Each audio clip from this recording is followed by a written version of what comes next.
الحمد لله رب العالمين والصلاة والسلام على خاتم النبيين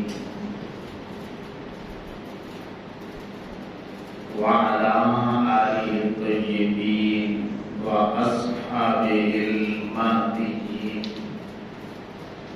وعلماء أمته المحققين وأولياء ملته الراشدين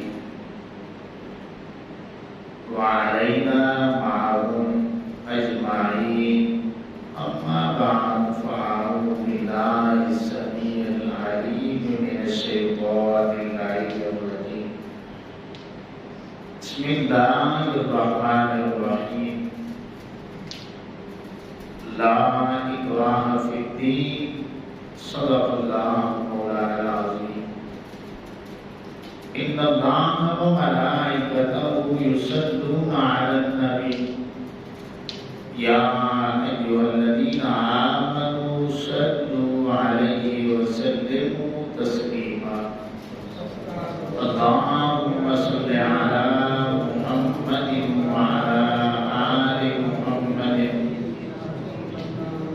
كما صليت على إبراهيم وعلى آل إبراهيم إنك حميد مجيد. اللهم بارك على محمد وعلى آل محمد كما باركت على إبراهيم وعلى آل إبراهيم إنك حميد مجيد. الصلاة والسلام عليك يا سيدي يا رسول الله وعلى آلك وأصحابك يا سيدي يا حبيب الله. الصلاة والسلام عليك يا سيدي يا رحمة للعالمين وعلى آلك وأصحابك يا خاتم المعصوم. رب اشرح لي صدري ويسر لي أمري واحلل عقدة من لساني يفقهوا قولي.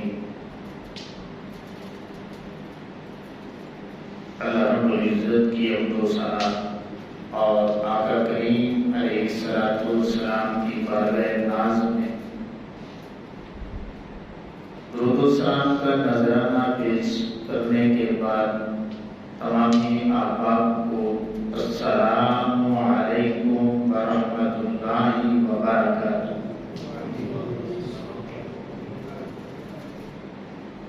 امام الانبیاء صلی اللہ علیہ وآلہ وسلم کے غلام، آپ جانتے ہیں کہ یہ مہینہ محرم الحرام کا مہینہ ہے اور یہ اسلامی کیلنڈر کا مہینہ ہے اور اگست یہ انگریزی کیلنڈر کا مہینہ ہے. 14 اگست کو ہم یوم آزادی مناتے ہیں اور امام مقام امام حسین رضی اللہ تعالیٰ عنہ کی قربانی کا مقصد جو ہے وہ بھی آزادی کے حوالے سے ہے. تو میں نے اسی مناسبت کو دیکھتے ہوئے امام مقام امام حسین رضی اللہ تعالیٰ عنہ کا مشن جو کہ انسانیت کی آزادی پر مبنی ہے اس کو اس یوم آزادی کے ساتھ ملا کر کے بیان کرنا چاہتا ہوں تاکہ آزادی کا حقیقی مفہوم بھی سامنے آ جائے اور اس آزادی کی خاطر جو امام مقام امام حسین رضی اللہ تعالیٰ عنہ نے قربانیاں پیش کی ان کی عظمت بھی واضح ہو جائے. محرم الحرام کا مہینہ اپنی تمام تر رہنمائیوں کے ساتھ نور کے اجالے بانٹتے ہوئے اپنی منزل کی طرف روانہ کرنا ہے۔ یہ وہی مہینہ ہے جس میں امام علی مقام امام حسین رضی اللہ تعالیٰ عنہ اور آپ کے رفقا کو کربلا کے بیابانوں میں بڑی بے دردی کے ساتھ شہید کر دیا جاتا ہے، اور آپ کی یہ شہادت بہت بڑی شہادت ہے، بہت بڑا واقعہ ہے اور بہت بڑا سانحہ ہے۔ اب جب کہ یہ قربانی بہت بڑی ہے تو امام علی مقام امام حسین رضی اللہ تعالیٰ عنہ نے جس مشن کی خاطر یہ قربانی دی، کیا خیال ہے وہ مشن چھوٹا ہوگا یا بڑا ہوگا؟ یقیناً وہ مشن جو ہے وہ بھی بہت بڑا ہوگا۔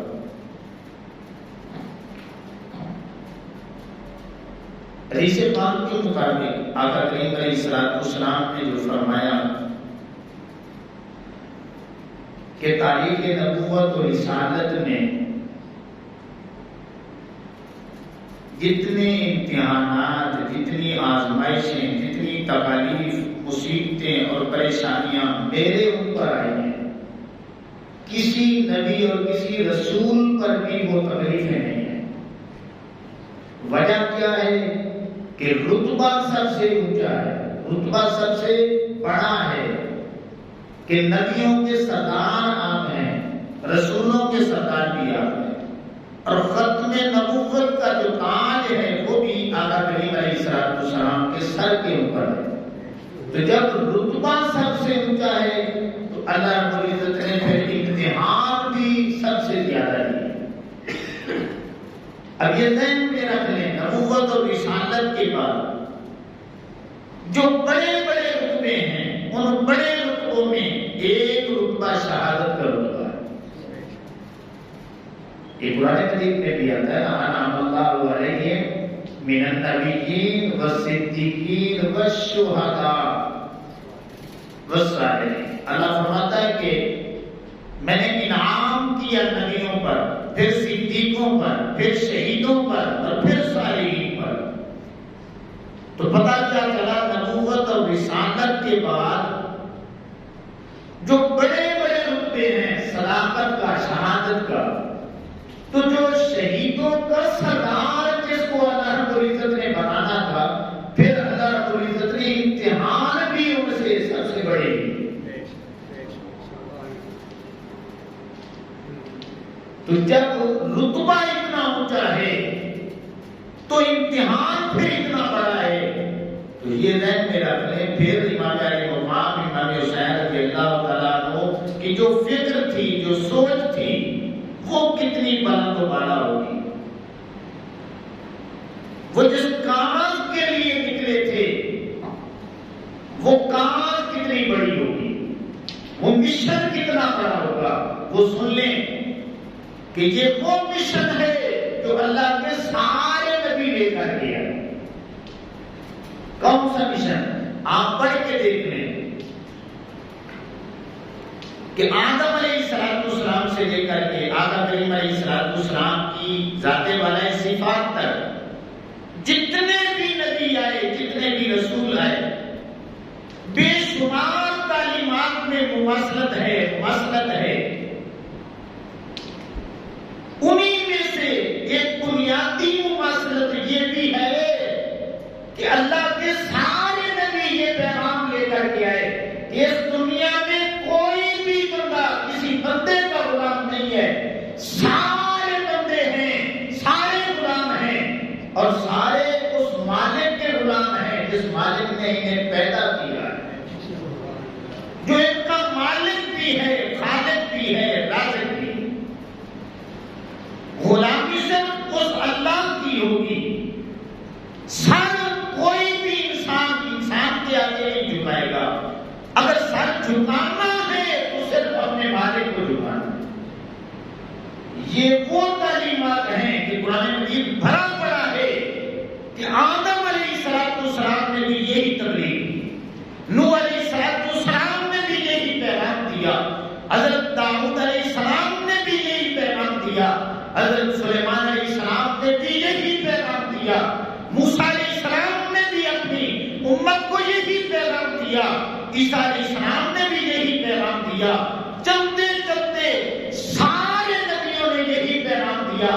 باری آ گئی ہمارے آقا کریم علیہ السلام کی، آپ نے اس دنیا میں آتے ہی اس انداز میں تبلیغ کی کہ غلامی کی جڑ کو پھیر کے اتنا دور پھینک دیا کہ آج دنیا میں کوئی بھی بندہ کسی بندے کا غلام ہی نہیں ہے۔ اللہ کوئی کسی کا غلام نہیں ہے۔ قرآن مجید فرقان حمید کی جو آیت کریمہ میں نے تلاوت کی، اللہ فرماتا ہے لا اکراہ فی الدین، دین میں کوئی سختی نہیں ہے، دین میں کوئی جبر نہیں ہے۔ کیا مطلب؟ کہ کسی کو آپ نے طاقت کی بنیاد پہ کلمہ نہیں پڑھا اور نہ ہی آپ پڑھا سکتے ہیں، زور زبردستی کی بنیاد پہ، طاقت کی بنیاد پہ، گن پوائنٹ پر سوٹے کی بنیاد پہ آپ کسی کو اسلام کی دعوت نہیں دے سکتے، اور نہ ہی یہ اللہ کی منشا ہے۔ اور اگر وہ کلمہ پڑھ بھی لیتا ہے تو پھر وہ مومن نہیں بنے گا، اندر سے کھوٹا رہے گا، منافق بن جائے گا۔ قرآن مجید آپ پڑھ کے دیکھ لیں، اللہ رب العزت نے ایک جگہ ارشاد فرمایا کہ وَلَوْ شَاءَ رَبُّكَ لَآمَنَ مَنْ فِي الْأَرْضِ كُلُّهُمْ جَمِيعًا، کہ اگر ہم چاہتے نا تو اس دنیا میں جتنے بھی انسان ہیں سب کو ایمان کی دولت دے دیں، لیکن ہم نے ایسا نہیں کیا۔ ایک جگہ اللہ نے فرمایا وَقُلِ الْحَقُّ مِن رَبِّكُمْ فَمَنْ شَاءَ فَلْيُؤْمِنْ وَمَنْ شَاءَ فَلْيَكْفُرْ۔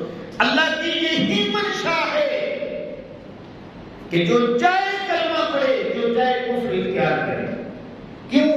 کہ اللہ رب العزت نے انسان کو افضل المخلوقات بنا کے بھیجا ہے، عقل کی دولت دی ہے، سب کچھ ہوتے ہوئے اب وہ جان کر کے اگر مجھے مانتا ہے تو پھر جان کے مانے، اور اگر میرا انکار کرتا ہے تو پھر وہ بھی جان کا انکار کرے، جو مرضی کرتا پھر۔ آپ کسی کو بھی، اور اس کی مثال سیدنا عمر فاروق رضی اللہ تعالیٰ عنہ کے زمانے میں آپ کا ایک غلام تھا، لیکن غیر مسلم تھا، کافر تھا۔ آپ روزانہ اس کے پاس جاتے، اسلام کی دعوت دیتے، آگے سے وہ انکار کر دیتا۔ وقت گزرتا رہا، ایک دن آپ کو بڑا ہی غصہ آیا، آپ اسے اسی انداز میں آپ نے اسلام کی دعوت پیش کی، اس نے انکار کر دیا۔ آگے سے آپ فرمانے لگے کہ اگر قرآن مجید کی یہ آیت کریمہ لا اکراہ فی الدین یہ نہ اتری ہوتی تو آج میں نے تجھے مار مار کے کلمہ پڑھا دینا۔ تیری کیا ضرورت ہے کہ عمر کے سامنے تو کلمہ نہ پڑھے، مار مار کے پڑھا دینا۔ اور یہ بات ذہن نشین کر لیں جتنے بھی بیٹھے ہیں آپ، کہ جس طرح کسی کو زور زبردستی اور طاقت کی بنیاد پہ آپ مسلمان نہیں بنا سکتے، اسی طرح اگر کوئی کافر زور زبردستی اور طاقت کی بنیاد پہ کسی مسلمان کو سوٹے کی بنیاد پہ تو کہتا ہے کلمہ چھوڑ دے، تو وہ کافر نہیں بنتا۔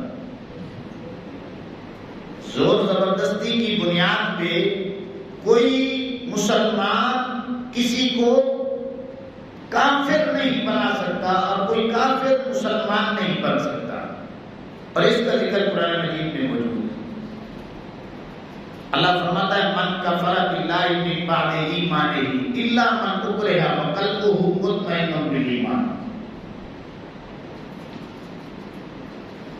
کہ اگر کوئی مسلمان ہے اور اس کا مالک کافر ہے، وہ اسے سزائیں دیتا ہے، سختیاں کرتا ہے کہ تم کلمہ چھوڑ دو، وہ زبان سے انکار بھی کر دے لیکن دل میں ایمان ہو، مطمئن بالایمان، اللہ فرماتا ہے کہ زبان سے انکار کرنے سے پھر بھی انکار نہیں مانا جائے گا، وہ بندہ مومن ہی رہے گا۔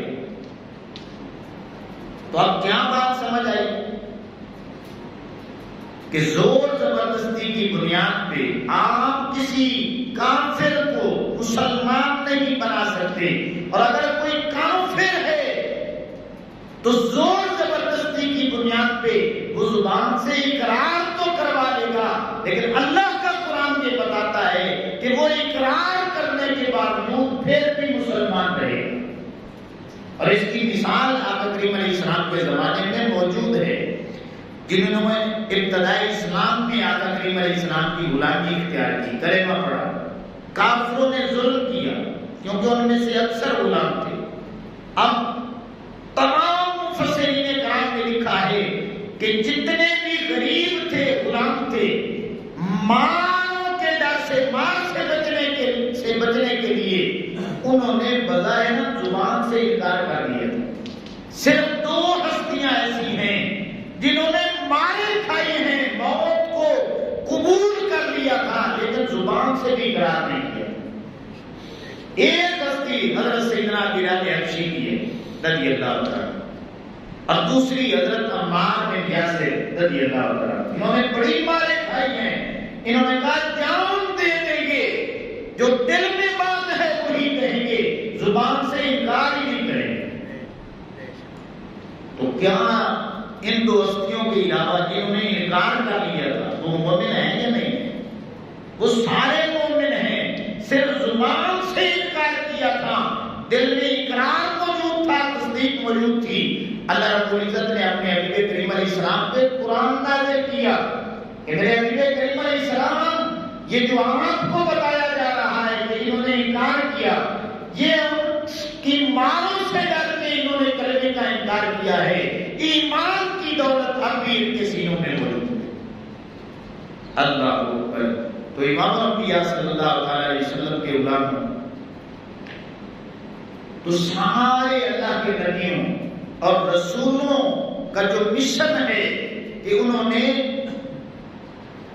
ساری انسانیت کو اللہ کے دروازے پہ جھکایا ہے، غلامی کی زنجیروں کو توڑا ہے، اور آقا کریم علیہ السلام نے تو اس حد تک کوشش کی، آپ پڑھ کے دیکھ لیں، یہ شریعت کا مسئلہ ہے کہ اگر کوئی جان بوجھ کے روزہ توڑ دیتا ہے تو سزا کیا ہے؟ غلاموں کو آزاد کرو۔ وہ قسم توڑ دیتا ہے تو پھر کیا سزا ہے؟ آقا کریم علیہ السلام نے فرمایا غلاموں کو آزاد کرو۔ پھر اس پہ فضیلت بیان کی، ہر عمل کے ساتھ آقا کریم علیہ السلام نے فرمایا اتنے غلام آزاد کرو۔ اس حد تک 23 سالوں میں محنت کی کہ ادھر آقا کریم علیہ السلام دنیا سے جا رہے ہیں تو کوئی بھی انسان کسی انسان کا غلام نہیں تھا، سارے آزاد ہو چکے تھے۔ یہ جو دنیا کہتی ہے نا، یہ جو کافر ہے، ہم کہتے ہیں ایک لفظ بولتے ہیں کہ محسن انسانیت، ہمارے آقا کریم علیہ السلام محسن انسانیت ہے کہ ساری انسانیت پہ آپ نے احسان کیا ہے۔ تو علماء تفسیر نے لکھا ہے کہ جنہوں نے آقا کریم علیہ السلام کا کلمہ نہیں پڑھا وہ بھی ذرا سوچیں کہ یہ جو آزادی ان کو ملی ہے یہ بھی آقا کریم علیہ السلام کے صدقے انہیں ملی ہے۔ اس نعمت کا بدلہ وہ کیسے چکائیں گے؟ اللہ اکبر۔ تو امام الانبیاء صلی اللہ علیہ وسلم کے غلاموں آقا کریم علیہ السلام اور سارے نبیوں نے اللہ رب العزت کا جو پیغام تھا، جسے ہم شریعت کی زبان میں خلافت الہیہ کا قیام کہتے ہیں، اور آج ہم نظام مصطفیٰ صلی اللہ علیہ وسلم کہتے ہیں، سارے نبیوں نے اللہ کے نظام کو رائج کرنے کے لیے کوشش کی، محنت کی۔ اب یہ باتیں بڑی گہری ہیں، توجہ کریں گے تو میری باتیں سمجھ آئیں گی۔ آدم علیہ السلام سے لے کر کے آقا کریم علیہ السلام کی ذات والا صفات تک تمام انبیاء کرام کا جو مین بڑا مشن تھا وہ کیا تھا کہ جو اللہ کا نظام ہے وہ چاہے کتابی شکل میں اترا ہے یا صحائف کی شکل میں اترا ہے، آپ نے انسانیت کو میرا تعارف کرا کر اس کا پابند بنانا ہے۔ اور اس رستے میں نہ جانے کتنے اللہ کے نبی شہید ہوئے، یہودیوں نے قتل کیا، 70 کے قریب اللہ کے نبی شہید ہوئے۔ آقا کریم علیہ السلام کی باری آئی، 40 سالوں کے بعد تو اعلان نبوت کیا، صرف 23 سالوں میں جتنے بھی ظالم تھے جابر تھے ہر ظالم سے ٹکر لی۔ اللہ کا نظام جو قرآن کی شکل میں اترا تھا، آقا کریم علیہ السلام نے اس قرآنی شکل میں اترے ہوئے اللہ کے نظام کو رائج کر کے پوری دنیا کو بتلا دیا کہ یہ نظام اس مالک کا ہے، یہی اس دنیا میں چلے گا تو دنیا امن سے چلے گی، دنیا میں امن آئے گا تو اس نظام پہ چلنے سے آئے گا۔ یہی وہ نظام ہے جس کے ذریعے انسانوں کے حقوق انسانوں کو ملتے ہیں۔ اب یہ خلافت الہیہ کے قیام کی کوشش کرنا ہر نبی کی سنت ہے، اور جب یہ نظام بن جائے تو پھر اس نظام پہ پہرا دینا، اس نظام کو آگے لے کر کے چلنا، مزید وسعت پیدا کرنا، یہ سیدنا ابوبکر صدیق کی، عمر پاک کی، عثمان غنی کی، مولا مرتضیٰ کی، امام حسن رضی اللہ تعالیٰ عنہ، ان ہستیوں کی سنت ہے کہ یہ خلفائے راشدین ہیں۔ انہوں نے آقا کریم علیہ السلام نے جو نظام بنایا تھا اس پہ پہرا دیا، اپنی جانیں بھی باری، اپنے مال قربان کیے، اپنے بدن قربان کیے، اپنا تن من دھن سب کچھ۔ جب جہاں پہ جس صحابی نے بھی دیکھا کہ اب دین کو میری جان کی ضرورت ہے، انہوں نے جان قربان کر دی، جس نے دیکھا مال کی ضرورت ہے تو پھر مال قربان کر دی۔ اب یہ خلافت الہیہ کا نظام بنانا، کوشش کرنا، یہ نبیوں کی سنت ہے۔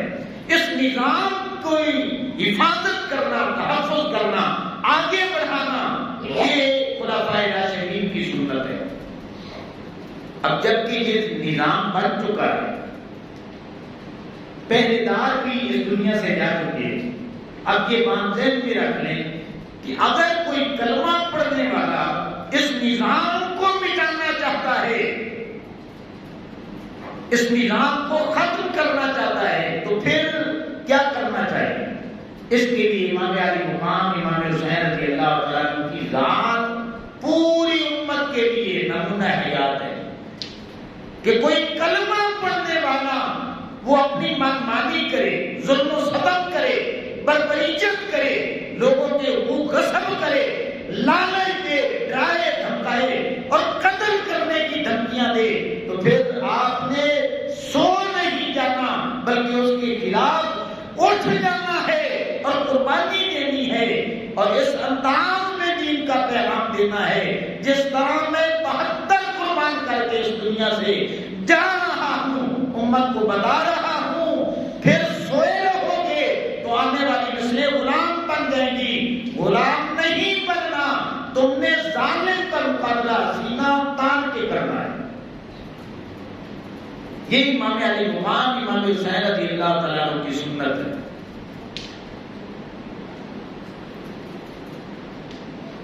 آپ کو پتا ہے کہ یزید آدھی دنیا پہ اس نے حکومت کی، آدھی دنیا میں۔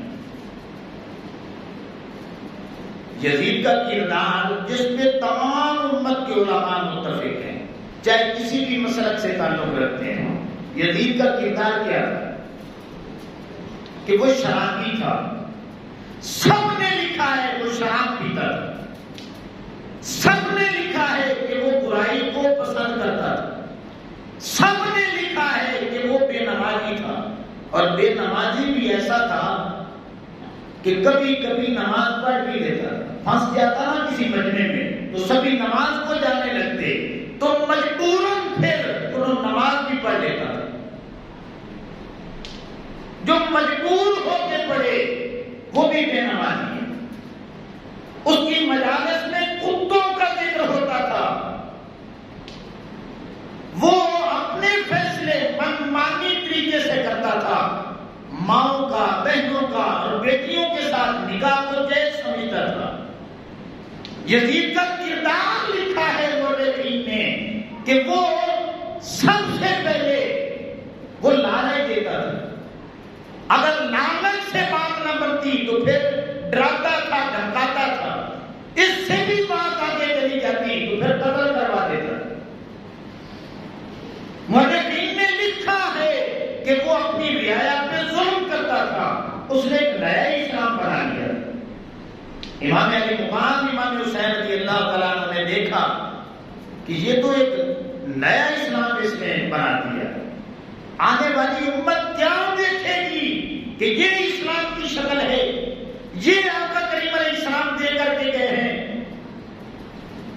تو امام علی مقام امام حسین رضی اللہ تعالیٰ عنہ نے پھر میدان میں آنے کا ارادہ کر لیا کہ اب جس انداز میں اس نے امت کو ایک رخ دے دیا ہے کہ یہ نیا اسلام ہے، تو اب اس رخ کا، اس انداز میں ان کا رخ نہیں موڑ سکتا کہ میں صرف تقریریں کرتا رہوں، مسجد میں میں اپنی نمازیں پڑھ کے تقریر کرتا رہوں۔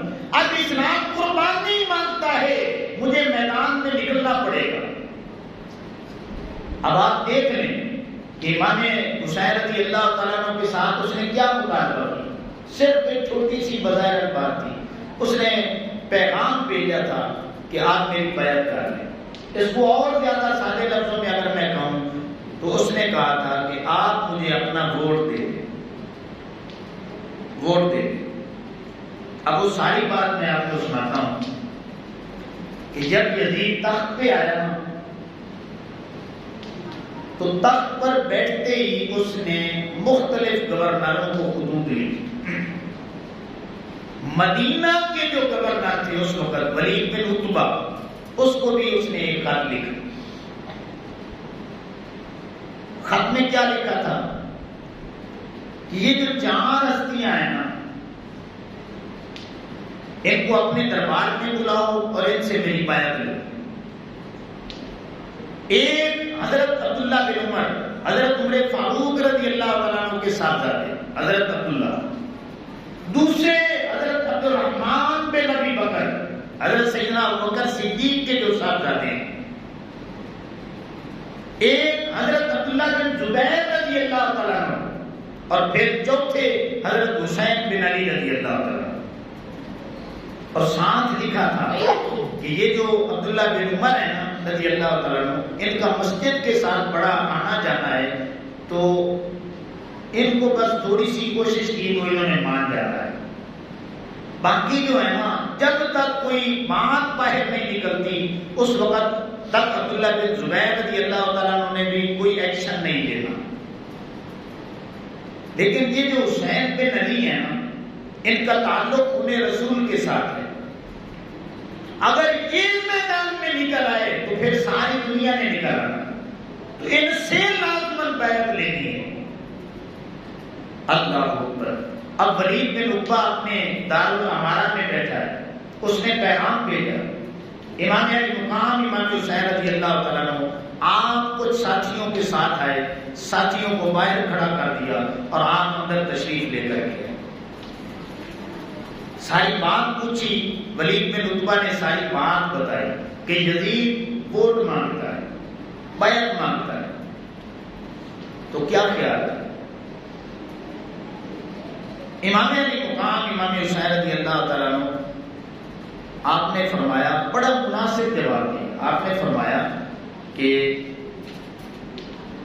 اس طرح ہے کہ میں جاؤں گا اور اپنے احباب کے ساتھ مشورہ کروں گا، مشورے کے بعد پھر میں آپ کو جواب دوں گا۔ انتہائی مناسب الفاظ میں اس کو جواب دیا۔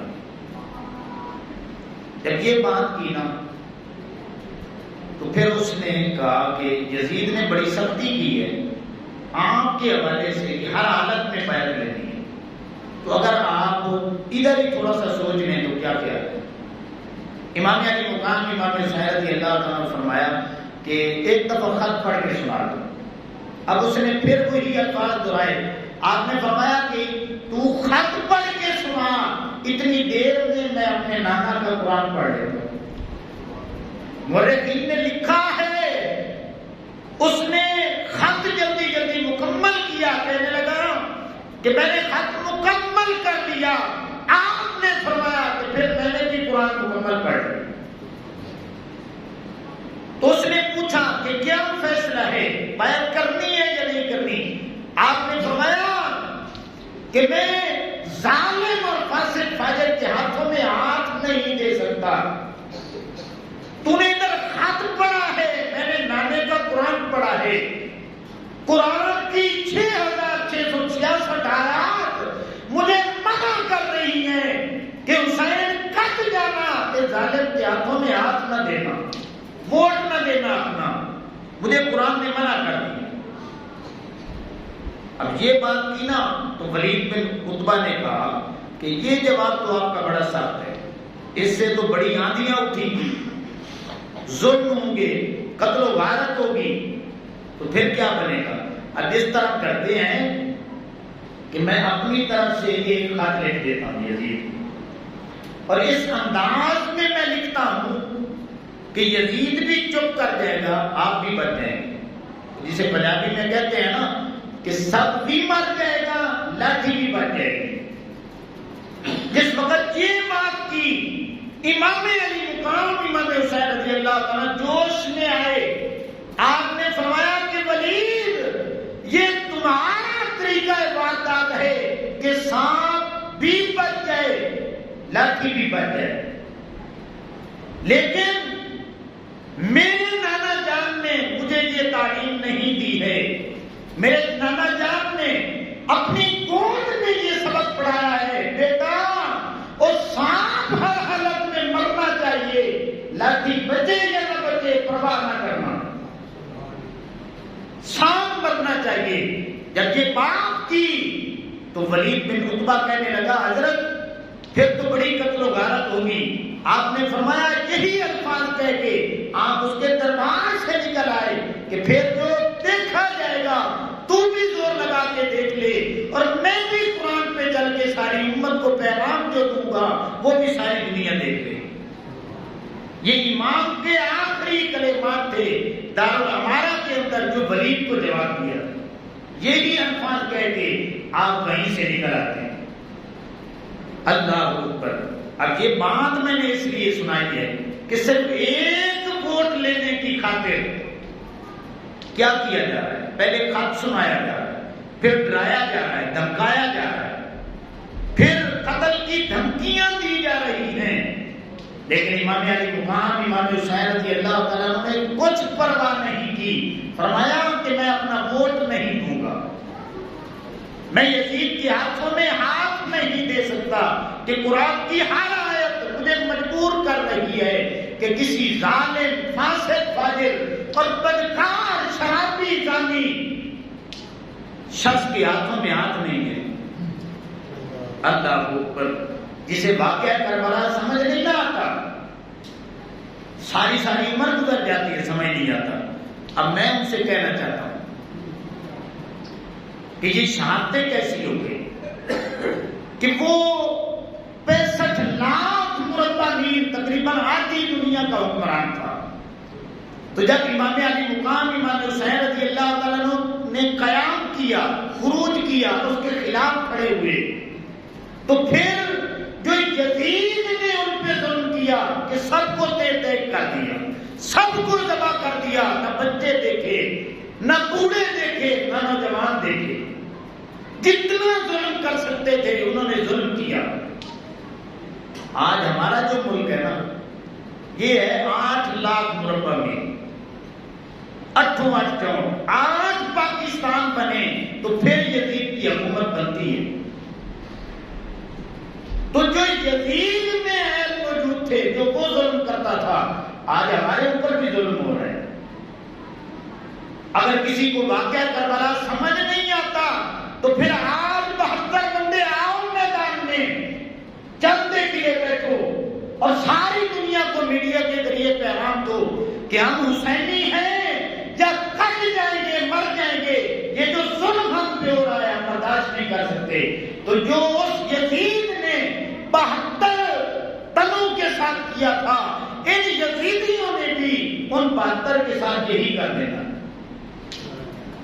اب آپ کو میری بات سمجھ آئے گی، یہ بھی ظالم اور جابر حکمران اوپر بیٹھے ہیں اور ہم کیا کرتے ہیں؟ ایک دوسرے کے آگے رو رہے ہیں، دعائیں کر رہے ہیں، ظلم سہ رہے ہیں۔ ان کا دل کرے تو بجلی گرا رہے ہیں اور پیٹرول کا بم مار رہے ہیں۔ ساری چیزیں مہنگی، اس حد تک مہنگی ہو چکی ہیں کہ غریب بندے کا جینا مشکل کر دیا۔ اللہ کی عزت کی قسم ہے، آپ بھی جانتے ہوں گے کتنی ایسی مائیں ہیں جنہوں نے اپنے بیٹوں بیٹیوں سمیت نہروں میں چھلانگیں لگائی، نہیں دیکھا آپ نے؟ کتنے ایسے ہیں جنہوں نے پھانسیوں کے پھندے اپنے گلے میں ڈالے ہیں، کتنے ایسے ہیں جنہوں نے اپنی عمارتوں سے چھلانگیں لگا کے موت کو گلے لگایا ہے، کتنے ایسے ہیں جو بھوک سے مر رہے ہیں، لیکن سارے نام حسین ابن علی کا ہے کہ ہم حسین کے ساتھ ہیں، اور جو یزید ظلم کرتا تھا آگے سہ رہے تھے، ہم انہی میں سے ہیں کہ ہم بھی چپ کر کے بیٹھے۔ اور کچھ جو تکڑے لوگ ہوتے ہیں نا، وہ سمجھتے ہیں کہ اس کا ہمیں کوئی پرواہ نہیں۔ اب اس کو ایک مثال سے سمجھیں، سیلاب ہے نا، سیلاب، تو بستی والے آپ کے ادھر تو سیلاب کے چانسز نہیں ہیں، میرا جو ایریا ہے وہ سیلابی ایریا ہے، میں جانتا ہوں، تو وہاں پہ بند باندھتے ہیں، سارے مل کے بند باندھتے ہیں۔ اب اس میں غریب ہیں، امیر ہیں، اس محلے میں جتنے بھی ہیں سارے حصہ لیتے ہیں۔ اگر کوئی امیر بندہ کھڑا ہو جائے وہ کہے کہ بھئی میں نے حصہ نہیں لینا، کیوں؟ اس لیے کہ میری کوٹھی بہت بڑی ہے، اس لیے کہ میں نے مضبوط بڑی بنائی ہے، اس لیے کہ وہ اونچی بڑی ہے۔ ایمان سے بتائیں، اگر بند ٹوٹ جائے تو اس کی مکانوں کی دیواروں تک پانی آئے گا یا نہیں آئے گا؟ ہاں یہ ہو سکتا ہے کہ 2-4 دنوں بعد وہ گر جائے، لیکن گرے گی ضرور عمارت کہ پانی پہنچ چکا ہے۔ تو اگر تکڑے لوگ امت کے وہ خاموش رہیں گے تو پھر ایک نہ ایک دن یہ ظلم کا پانی تمہاری دیواروں تک بھی پہنچے۔ اس لیے امام الانبیاء صلی اللہ علیہ وسلم کے غلاموں، اس ظلم کے خلاف اٹھنا یہ امام حسین رضی اللہ تعالیٰ عنہ کی سنت ہے، اپنی آواز بلند کرنا یہ امام حسین رضی اللہ تعالیٰ عنہ کی سنت ہے۔ لیکن ہم کس درجے میں ہیں آپ کو دیکھیں، ان ظالموں کی نکیلیں آئی ایم ایف کے ہاتھوں میں، ان ظالموں کی نکیلیں امریکہ کے ہاتھوں میں، یورپین یونین کے ہاتھوں میں ہیں، وہ ان کو نچاتے ہیں، یہ ہمیں نچواتے ہیں۔ اللہ اکبر، ساری تاریخیں خاموش ہیں، جماعتیں خاموش ہیں، سیاسی ہیں یا دوسری ہیں، افراد خاموش ہیں، جو ظلم جیسے ہو رہا ہے سارے برداشت کرنے کے لیے تیار ہیں۔ کوئی عزت محفوظ نہیں ہے، کسی کی جان محفوظ نہیں ہے۔ آپ کو پتا ہے چلتے چلتے شریف بندے کو مار دیا جاتا ہے۔ اللہ کے واسطے، خدا کے واسطے جتنے بیٹھے ہو کچھ نہ کچھ آواز اٹھاؤ۔ یہ بجلی کے بل ہیں، کتنا ٹیکس لگ چکا ہے، سبھی ایک دوسرے کو بتا رہے ہیں۔ تو کیا یہ دین ہے کہ چپ کر کے سہتے رہو؟ آپ کا آدھے سے زیادہ دین وہ سیاست پہ مبنی ہے۔ نماز، روزہ، زکات، حج اور قربانی کو نکال لے تو باقی جتنی بھی دین کی چیزیں ہیں ان ساری چیزوں کا تعلق آپ کی سیاست کے ساتھ، اوپر سے لے کر کے نیچے تک ظلم ہو رہا ہے، لیکن ہر شخص برداشت کر رہا ہے اور پھر ظالم کے ساتھ کھڑا ہوتا ہے۔ ظالم کے ساتھ کھڑا ہونا یہ یزید کے ساتھ کھڑا ہونا ہے، مظلوم کے ساتھ کھڑا ہونا یہ حسین کی سنت ہے۔ ہمارے علاقوں میں محلوں میں کسی غریب کے ساتھ ظلم ہو جائے نا، سبھی پیچھے بیان کرتے ہیں کہ یار سچا تو یہی ہے، لیکن ساتھ نہیں دیتے، کیوں کہ یہ تگڑا بندہ اس کے ساتھ ملا ہوا، ایم پی اس کے ساتھ ہے، ایم این اے اس کے ساتھ ہے، وزیر مشیر ساتھ ہیں، تو ہم ان کے ڈر کی وجہ سے اس مظلوم کو جو ہے وہ چھوڑ دیتے۔ تو پھر سوچ لیں آپ یزید کے ساتھ اٹھیں گے یا حسین کے ساتھ اٹھیں گے؟ اس لیے امام الانبیاء صلی اللہ علیہ وسلم کے علماء، آپ کو پتہ ہے کہ ایمان کے 3 درجے ہیں۔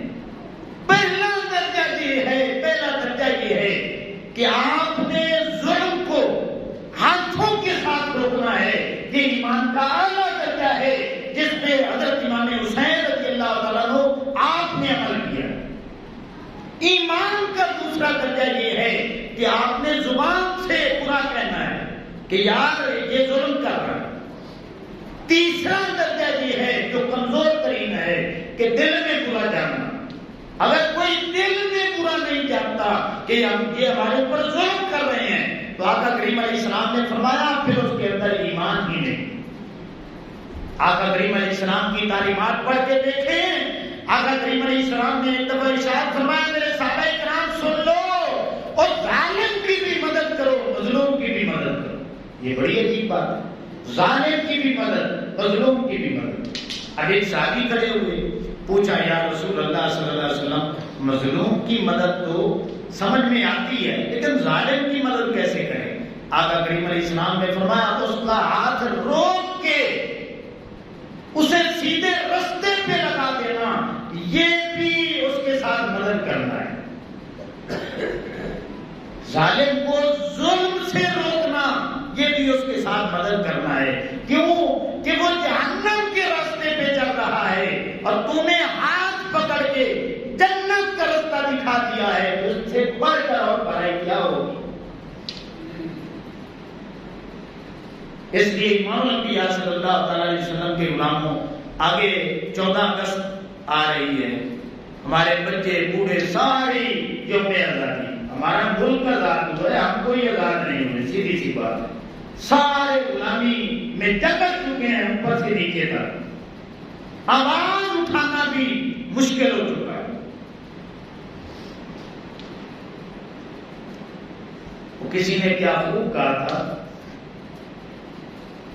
کہ مر رہی ہے بھوک سے عوام وطن، مر رہی ہے بھوک سے عوام وطن، کس زبان سے کہیں جشن آزادی مبارک، رو رہی ہے بھوک سے ارض وطن، کس زبان سے کہیں جشن آزادی مبارک۔ یہ خطہ اس لیے حاصل کیا تھا کہ اوپر سے لے کر نیچے تک وہ ظلم اور بربریت کی حکومت ہوگی۔ آپ قائد اعظم کو پڑھ کے دیکھ رہے ہیں، مطالعہ پاکستان جو بچوں کے جو ابتدائی اسباب ہیں ان میں لکھا ہے کہ جب علامہ اقبال اور قائد اعظم سے پوچھا جاتا کہ یہ خطہ کیوں حاصل کیا تو وہ فرماتے کہ یہ ہم نے اس لیے حاصل کیا ہے کہ اسلام کے قوانین جو ہیں اس خطے پہ ہم اپلائی کریں گے۔ تو جو مخلص لوگ تھے نا شروع میں، علامہ اقبال تھے، قائد اعظم تھے، لیاقت علی خان تھے، کسی کو زہر دے دیا، کسی کو گولی مار دی۔ جب اتنے بڑے اتنے مخلص لوگوں کے ساتھ آپ نے کیا کیا تو پھر کیا ہوا؟ یہ 75 سالوں میں دیکھ رہے ہیں کہ جو دن بھی آتا ہے، یہ آخری بات ہے میرے اپنے، اب بھی اگر ہم نے آواز نہ اٹھائی، خاموش بن کے، خاموش تماشائی بن کے بالکل گھروں میں بیٹھے رہے تو یہ جو بھی دن گزرے گا یہ ظلم اور بڑھتا چلا جائے گا۔ ہر طرح کی جو ہے آپ کے ساتھ میرے ساتھ زیادتی ہوگی۔ کم از کم یار اپنا اتنا کردار کو ادا کریں گے، زبان سے کہیں گے یہ غلط ہو رہا ہے، میڈیا پہ کچھ آواز اٹھائیں۔ اگر ہماری کوٹلی میں یہ اتفاق ہو جاتا ہے، سارے کھڑے ہو جاتے ہیں، اللہ کی عزت کی قسم ہے کہ سوشل میڈیا کے ذریعے پورے پاکستان میں آواز جائے گی، لوگ جاگیں گے اٹھیں گے. امام علی مقام امام حسین رضی اللہ تعالیٰ عنہ جب شہید ہوئے آپ کی شہادت کے بعد پورا مدینہ اٹھا ہے. حدیثیں بڑی بڑی ہیں, واقعہ ہلا ہوتا ہے. 10,000 صحابہ کرام امام علی مقام امام حسین رضی اللہ تعالیٰ عنہ کی محبت میں شہید ہوتے ہیں. پھر تاریخیں جنم لیتی ہیں, وہ بغلیں لیتی ہیں ان ظالموں سے. اور پھر حد الامکان ایک دور ایسا بھی آتا ہے کہ یہ جو امت ٹریک سے اتری تھی پھر ایک بار پٹڑی پہ آ جاتی. حضرت عمر بن عبدالعزیز رضی اللہ تعالیٰ عنہ آپ کا زمانہ آ جاتا ہے اور پوری دنیا مانتی ہے کہ آپ خلیفہ راشد ہیں.